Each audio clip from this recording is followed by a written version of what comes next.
یعنی ایسا کوئی دن نہیں ہے جس کی رات نہ ہو، ایسی کوئی خوشی نہیں ہے جس کے ساتھ غم نہ ہو، ایسی کوئی بہار نہیں ہے جس کے بعد خزاں نہ ہو۔ تو وہ غالب یہی کہہ رہے ہیں کہ تمام عمر یعنی زمانے کا جو سرمایہ ہے اور دن و رات کا جو الٹ پھیر ہے، وہ کہیں سے بھی مجھے کوئی ایسا دن نہیں دکھا سکتا جس کے ساتھ رات لگی ہوئی نہ ہو۔ دن یا رات کی طرح خوشی، غم، تنگی یا فراوانی یہ سب بھی عارضی چیزیں ہیں۔ پھر کہتے ہیں کہ زبان حمد کی خوگر ہوئی تو کیا حاصل، کہ تیری ذات میں شامل تیری صفات نہیں۔ اب یہ غالب کا ایک حمد کا طریقہ ہے کہ میری زبان حمد کی عادی ہو گئی ہے، اے باری تعالیٰ میں ہمیشہ تیری حمد و ثنا کرتا رہتا ہوں، لیکن اس سے فائدہ نہیں، کیونکہ خالی تیرا نام لینے سے کوئی فائدہ نہیں جب تک تیری صفات پر نظر نہ کروں، تیری قدرت پر، تیری تصرف پر اور دیگر صفات پر میں نظر نہ کروں۔ تو اس شعر میں غالب نے توحید کا ایک اعلیٰ تصور پیش کیا ہے۔ اس نے کہا کہ خالص ذات کی ہم نہیں ہو سکتی، خدا ہے تو پھر اپنی صفات سے پہچانا جائے گا۔ صرف یہ نہیں کہ آپ الحمدللہ کے ہیں، بلکہ یہ ہے کہ وہ آپ کو پتہ لگے گا کہ وہ جہانوں کا پروردگار ہے، وہ رحمان ہے، رحیم ہے، قیامت کا لانے والا ہے، یوم جزا کا مالک ہے، عادل ہے، قادر مطلق ہے، اور یہی باقی تمام صفات کا بھی حال ہے۔ پھر آگے اس کا مقطع ہے، خوشی خوشی کو نہ کہہ، غم کو غم نہ جان اسد، قرار داخل اجزائے کائنات نہیں۔ یعنی وہ کہتے ہیں کہ اے اسد، نہ خوشی کو خوشی سمجھ، نہ غم کو غم جان، کیونکہ یہ زندگی کے عارضی قرینے ہیں، ان میں کسی شے کو بھی پائیداری ثبات حاصل نہیں ہے، یہ ایک مستقل تغیر کا عالم ہے، قرار اس کائنات کا کلیہ نہیں ہے۔ تو بات وہی ہے کہ کائنات کے اجزاء میں اور کچھ بھی ہو مگر ثبات شامل نہیں ہے، کوئی چیز یہاں پر قائم و باقی پرماننٹ ان چینجنگ نہیں ہے۔ یہاں پہ ثبات سے مطلب اسٹیبلٹی ڈیوائڈ آف چینج۔ تو یہ شیلی نے بھی یہ خیال بیان کیا تھا۔ اقبال نے کہا کہ سکون محال ہے قدرت کے کارخانے میں، ثبات ایک تغیر کو ہے زمانے میں۔ یا میر نے کہا تھا کہ کہا میں نے گل کا ہے کتنا ثبات، کلی نے یہ سن کر تبسم کیا۔ وہی خیال غالب یہاں پہ بیان کر رہے ہیں کہ قرار ثبات جو ہے وہ اس کائنات کی سرشت میں نہیں ہے، تو تغیر سے پریشان نہ ہو، تغیر سے پریشان ہونا چھوڑ دے گا تو زندگی کرنے کا قرینہ آ جائے گا۔ یہ بے ثباتی کا تذکرہ ہوا تو یوں ہی بے خود دہلوی کا بھی ایک شعر یاد آ گیا۔ وہ کہتے ہیں کہ جو شب کو کھلتے ہیں غنچے وہ دن کو جھڑتے ہیں، بہار باغ جہاں بے ثبات کتنی ہے۔ یا اقبال نے انتہائی فصاحت سے کہا ہے کہ فریب نظر ہے سکون و ثبات، تڑپتا ہے ہر ذرہ کائنات، ٹھہرتا نہیں کاروان وجود، کہ ہر لحظہ ہے تازہ شان وجود، سمجھتا ہے تو راز ہے زندگی، فقط ذوق پرواز ہے زندگی، بہت اس نے دیکھے ہیں پست و بلند، سفر اس کو منزل سے بڑھ کر پسند، سفر زندگی کے لیے برگساز، سفر ہے حقیقت حضر ہے مجاز، الجھ کر سلجھنے میں لذت اسے، تڑپنے پھڑکنے میں راحت اسے۔ اگلی غزل ہے، جوں شمع ہم ایک سوختہ سامان وفا ہے، اور اس کے سوا کچھ نہیں معلوم کہ کیا ہے۔ تو یعنی جس طرح شمع وفا کے لیے، روشنی کے لیے وفا کے ہاتھوں اپنے آپ کو جلا رہی ہے، اسی طرح ہم اپنا کل سرمایہ، جسم و جاں، ہر چیز وفا کی راہ میں نظر آتش کر چکے ہیں، اس سپرد آگ کر چکے ہیں، جلا چکے ہیں، کھو چکے ہیں، اور اس کے علاوہ ہماری کوئی حقیقت نہیں، ہمیں خود بھی نہیں معلوم کہ ہم کیا ہیں۔ پھر کہتے ہیں کہ جس رخ پہ ہو ہم، سجدہ اسی رخ پہ ہے واجب، گو قبلہ نہیں ہے مگر ایک قبلہ نما ہے۔ یعنی ضروری نہیں ہے کہ ہم بذات خود سچ ہوں، حقیقت ہوں، لیکن جس طرف ہم ہوں گے، جس سائیڈ پر ہم ہوں گے، وہیں پر سچ ہوگا، کیونکہ ہم ہر حالت میں سچ کا ساتھ دیتے ہیں، حقیقت کے ساتھ ہوتے ہیں۔ تشبیہ غالب نے دی ہے کہ ہم قبلہ نہ صحیح مگر قبلہ نما ضرور ہیں، یعنی قبلے کا پتہ ہم سے لگ سکتا ہے۔ اس طرح جہاں ہم ہو سمجھو سچ کا رخ اسی طرف ہے، یا وہی حصہ سچ کے ساتھ ہے۔ مت ہو جیو اے سیل فنا ان سے مقابل، جانباز علم نقش بدامان بقا ہے۔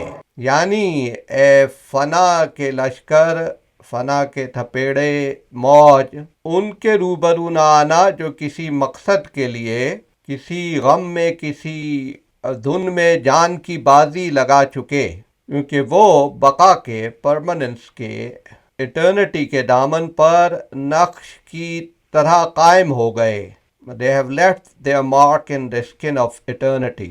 اب انہیں کوئی مٹا نہیں سکتا۔ یعنی موت جو کسی بلند ترین مقصد کے لیے شہید ہوں یا جان دے دیں، جیسے اقبال نے کہا تھا کہ صلہ شہید کیا ہے تب و تاب جاویدانہ، یا ہم ہو گئے شہید یہ اعزاز تو ملا، اہل جنوں کو نقطۂ آغاز تو ملا۔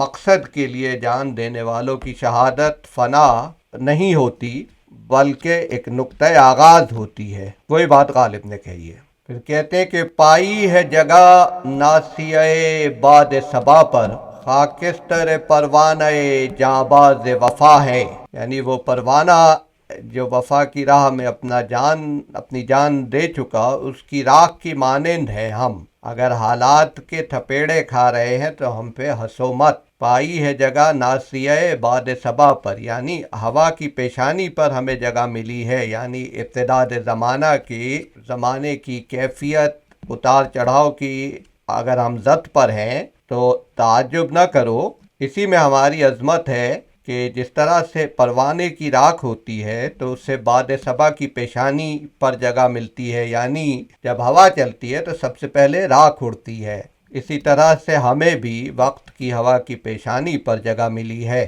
تو ہمارے جو ہے خرابی حال پر زیادہ استہزاء کی یا خوش ہونے کی ضرورت نہیں ہے۔ پھر غالب کہتے ہیں کہ ہر حال میں ہے مرضی صیاد کے تابع، ہم طائر پر سوختہ رشتہ بپا ہیں۔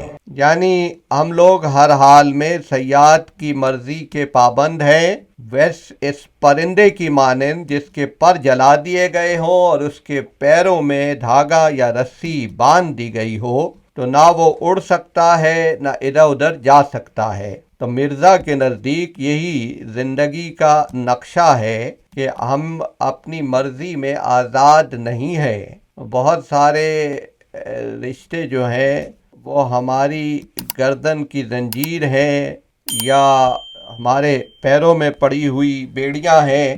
تو جیسے اقبال نے کہا تھا، تیرے آزاد بندوں کی نہ یہ دنیا نہ وہ دنیا، یہاں مرنے کی پابندی وہاں جینے کی پابندی۔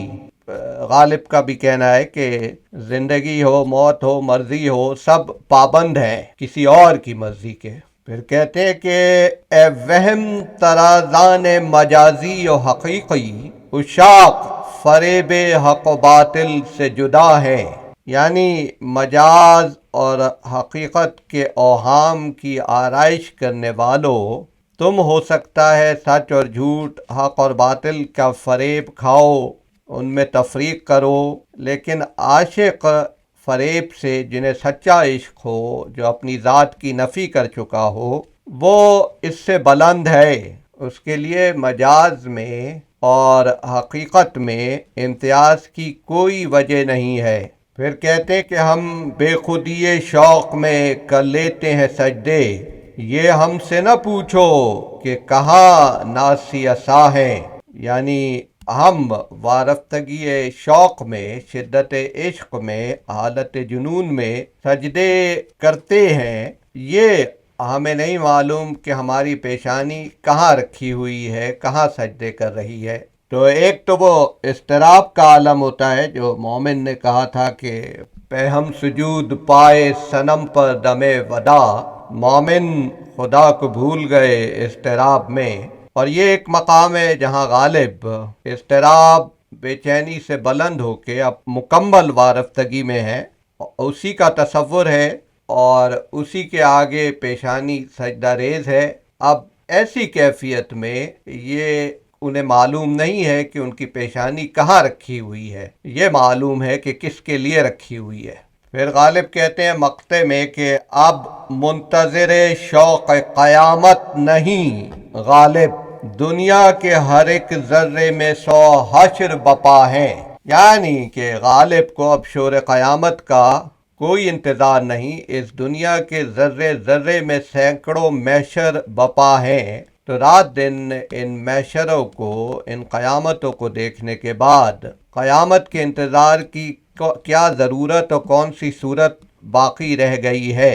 مطلب غالب کا یہ ہے کہ جیسے جیسے زمانے کو ہم دیکھتے جاتے ہیں اور ہم دیکھتے ہیں کہ ایک ایک ذرے میں ایک جہان معانی، ایک پورا کائنات پنہا ہے، تو اتنی قیامتیں انسان کی شوق تمنا کی منتظر ہیں، اتنی کائناتیں منتظر ہیں کہ صرف شور قیامت کا انتظار ابھی بہت دور ہے۔ ابھی تو اس جہان میں، اس کائنات میں جو سینکڑوں قیامتیں پنہا ہیں ان کو ڈسکور کرنا ہے۔ اگلی غزل میں کہتے ہیں کہ دست قدرت ہے میرا خشت بدیوار فنا، گر فنا بھی نہ میں ہوتا تو فنا ہو جاتا، یعنی میرا دست جنوں، میری ہستی دیوار فنا کی ایک اینٹ ہے، اگر میں خود فنا نہ ہوتا تو اس حالت میں بھی لازم تھا کہ رفتہ رفتہ مٹ جاتا اور فنا کے گھاٹ اتر جاتا، یعنی اس دنیا میں، اس جہان فانی میں کسی چیز کو دوام نہیں ہے۔ انسان کو یہ پیش نظر رکھنا چاہیے کہ ہم ان اینٹوں کی طرح ہیں جو فنا کی دیوار میں لگتی جا رہی ہیں اور اس سے مفر کی کوئی صورت نہیں ہے۔ تو ہے یہی کہ یہ دیوار جب مکمل ہو جائے گی، یہ فنا کی دیوار چنی جا رہی ہے ازل سے لے کے آج تک، اس میں اینٹ بن بن کے ہم لگتے جا رہے ہیں یا مشت خاک بن کر، جب یہ دیوار مکمل ہو جائے گی، بنانے والے کا دل بھر جائے گا، مقصد حل ہو جائے گا، تو فنا کا سفر بھی اختتام کو پہنچ جائے گا۔ بالکل حقیقت ہے، اس میں شک کیا ہے۔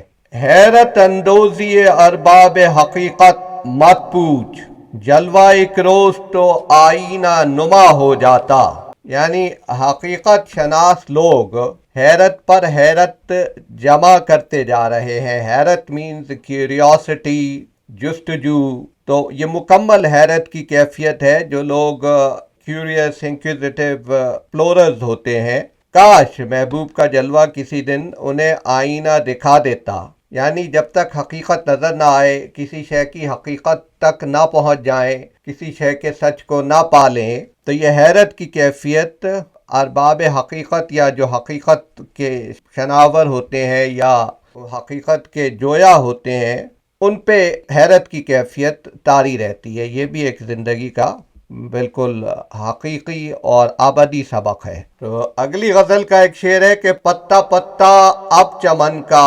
انقلاب آلودہ ہے، نغمہ مرغ چمن زا ہے صدائے بوم و زاغ، یعنی باغ کا پتا پتا جو ہے وہ انقلاب سے بھرا ہوا ہے، اس کی حالت بدل رہی ہے۔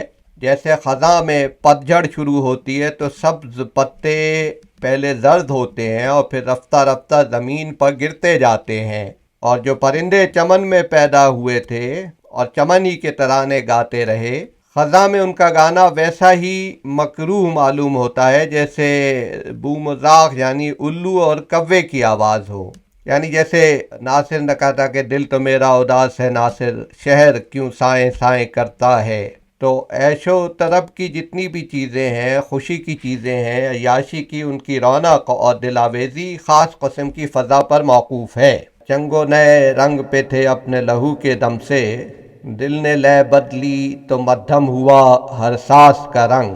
تو اسی طرح باغ میں مثال دے کے وہ سمجھا رہے ہیں، حقیقت وہی ہے کہ باغ میں سبزہ ہو، پھول ہو تو پرندے کا نغمہ خوشگوار معلوم ہوتا ہے۔ یہ سب چیزیں تمام ہو جائیں، ختم ہو جائیں، اجڑا ہوا باغ ہو، بے رونقی کا دورہ ہو، تو کتنا ہی دلاویز نغمہ ہو، کتنا ہی خوشگو پرندہ ہو، وہ ناگوار محسوس ہوگا۔ مثلا ایک اور جگہ بھی غالب نے کہا تھا کہ غم فراق میں تکلیف سیر باغ نہ دو، مجھے دماغ نہیں خندہائے بیجا کا۔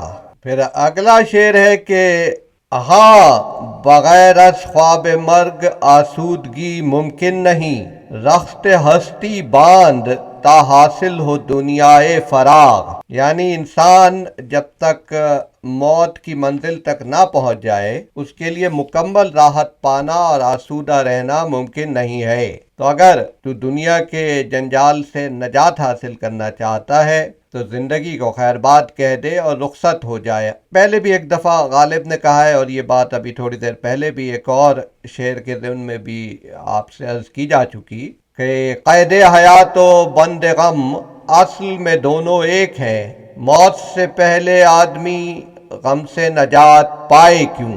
وہی بات یہاں پر ہے۔ اور پھر آگے کہتے ہیں کہ شور طوفان بلا ہے خندہ بے اختیار، کیا ہے گل کی بے زبانی، کیا ہے یہ لالے کا داغ۔ یعنی اپنے اختیار سے کچھ نہیں ہے، یہاں پر ہم سب بے اختیار ہیں۔ تو پھول جیسے اپنی خوشی اور اختیار سے نہیں ہنستے، ان کا کھلنا اپنے اختیار میں نہیں ہوتا، تو کسی کے حکم اور کسی کے اشارے کے تابع ہیں۔ اور یہی حال پوری زندگی کا ہے، یہی حال ہمارا ہے، یہی حال اس عالم اسباب میں ہر شے کا ہے۔ تو کہتے ہیں کہ کھلنا، یہ ہنسنا، یہ مسکرانا پھول کا یہ طوفان بلا کا شور ہے، جس نے پھول کی پنکھڑیوں کو زبانوں کے باوجود بے زبان اور دم بخود بنا رکھا ہے۔ بس یہی گل کی بے زبانی ہے، یہی لالے کا داغ ہے، اور یہی راز ہستی ہے۔ پھر اس غزل کا مقطع ہے کہ چشم پرنم رہ زمانہ منقلب ہے اے اسد، اب یہی ہے بس میں شادی سے پر ہونا ایاغ۔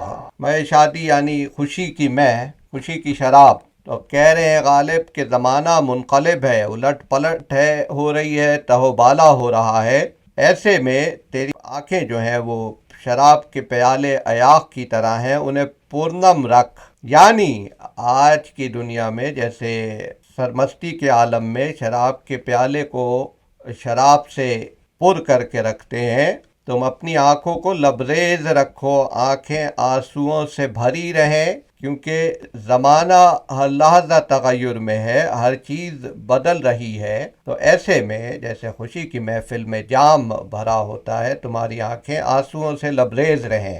اب جیسے فیض نے کہا تھا، کوئی دم بادبانے کشتی صحبا کو تہ رکھو، ذرا ٹھہرو غبار خاطر محفل ٹھہر جائے۔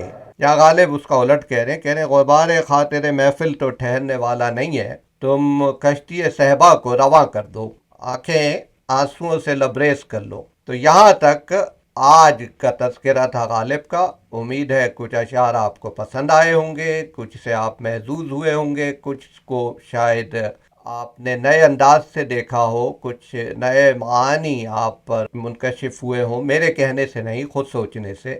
تو بہرحال غالب کا کلام ہے، غور طلب ہے، جتنا آپ غور کریں گے اتنی ہی آپ کی فکر سیکل ہوتی جائے گی، یعنی شارپن ہوتی جائے گی، اور you would be able to extract more and more from his poetry. تو بہت شکریہ آپ کا، اگلی دفعہ ملاقات ہوگی۔